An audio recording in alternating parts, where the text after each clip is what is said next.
Okay, so we're going to prepare chef salad. It's one of the cold meals that you need to prepare in domestic work NC2.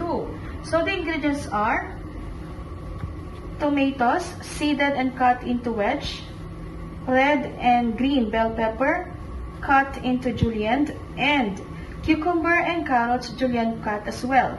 We also have lettuce leaves, hard-boiled egg cut into wedges, cheese slices, croutons, and the Thousand Island dressings, which is a combination of mayonnaise and ketchup.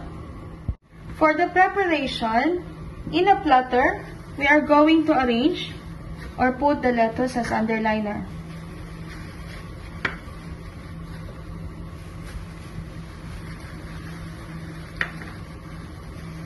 Okay, and then we're going to layer and arrange all the vegetables as desired.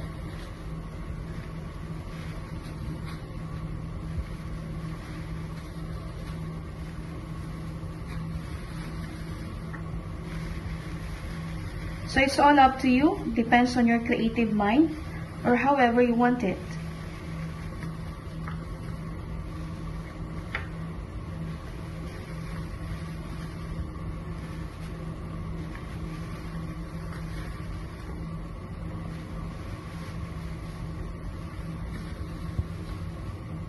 It would be better if you do it with contrasting colors in between or alternate, so that it would be more presentable.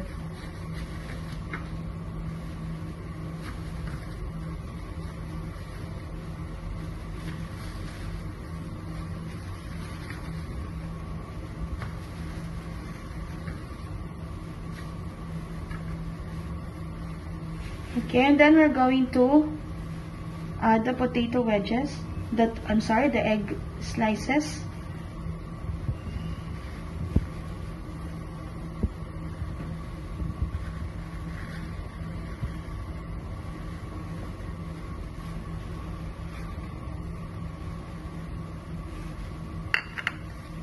The cheese,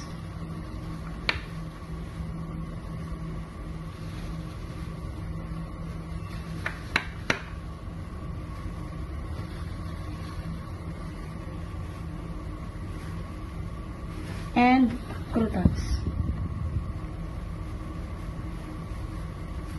I prefer to put it in the middle, but you can also put it in whatever way you want. And we're going to drizzle some Thousand Island dressings.